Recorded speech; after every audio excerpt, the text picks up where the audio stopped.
Hello friends, আজকে আমরা বানাবো বাচ্চা থেকে বুড়ো সকলের প্রিয় রেসিপি বার্গার।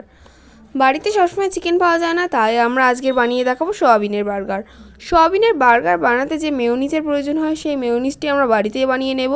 তার জন্য আমাদের লাগছে একটা ডিম, নুন, গোলমরিচ গুঁড়ো, সোয়াবিন তেল আর ভিনিগার। ভিনিগারের বদলে আমরা লেবুর রসও ইউজ করতে পারি। আমরা এগুলিকে মিক্সিতে দিয়ে ভালো করে মিক্স করে নেব। ততক্ষণে আমরা সয়াবিনের পুরটি তৈরি করে নেব। সয়াবিনের পুর তৈরি করতে আমাদের লাগছে ভিজিয়ে রাখা সয়াবিনের কিমা, পেঁয়াজ কুচি, টমেটো কুচি, আদা রসুন বাটা, গোলমরিচ গুঁড়ো, ধনে গুঁড়ো, বিট লবণ, জিরে গুঁড়ো, চিলি ফ্লেক্স, সাধারণ নুন, ময়দা, হলুদ গুঁড়ো, লঙ্কা গুঁড়ো, এই সব কিছু আমরা ভালো করে মাখিয়ে নেব। এই মিশ্রণটিকে কিন্তু আধ ঘন্টার জন্য বা তারও বেশি সময় ধরে ঢাকা দিয়ে রাখতে হবে রেস্টে, যাতে মশলার যে টেস্টটা ভালো করে সয়াবিনের মধ্যে ঢুকে যায়, এতে স্বাদটা আরও সুন্দর হবে। এখানে আমরা দুটো বানরুটি নিয়েছি। এই বানরুটিগুলিকে আমরা মাঝখান থেকে কেটে নেব। মাঝখান থেকে কেটে নিয়ে কড়াই এটিকে দিয়ে সামান্য সেঁকে নেব। ভিডিওটা ভালো লাগলে অবশ্যই সাবস্ক্রাইব করবেন, লাইক করবেন এবং শেয়ার করবেন, আর কমেন্ট করে জানাবেন যে কেমন লাগলো। বাড়িতে অবশ্যই এই রেসিপিটি ট্রাই করে দেখবেন। এই রুটিগুলিকে আমরা এবার কড়াই সামান্য তেল দিয়ে শিখে নেব। হালকা করে শিখতে হবে, দেখতে হবে যেন না এটিকে পুড়ে যায়।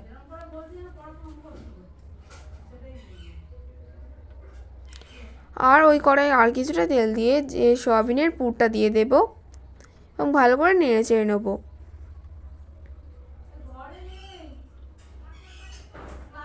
আমাদের পুরটা তৈরি হয়ে গেছে। এই পুরটা এবার আমরা কেটে রাখা রুটির একটা পিসের মধ্যে দিয়ে দেব।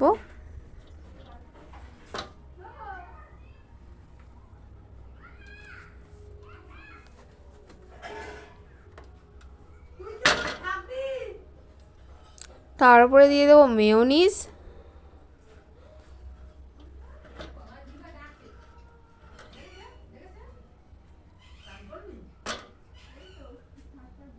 আর উপর থেকে দেবো টমেটো সস।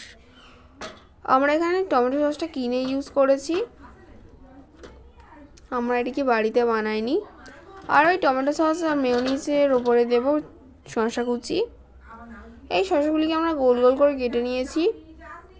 এই শসার ওপরে দেবো আমরা কাটা টমেটোগুলো আমরা গোল গোল করে কেটেছি। তার উপরে দিয়ে দেবো গোল গোল করে কাটা পেঁয়াজ, আর উপর থেকে সামান্য চাট মশলা ছড়িয়ে দেব।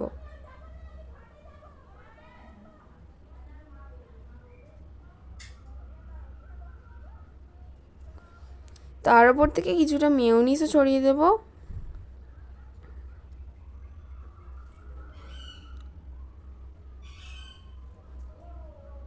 আর কিছুটা সস দিয়ে দেব।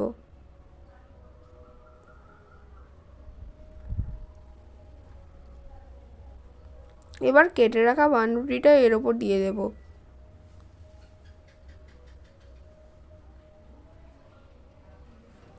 উপর থেকেও সামান্য মেয়োনিজ আর সস ছড়িয়ে দেব। সসের মিষ্টি মিষ্টি ভাব, চাট মশলা সব কিছু দারুণ খেতে হবে এটা। চলো এবার খেয়ে দেখা যাক এটা কেমন হয়েছে খেতে।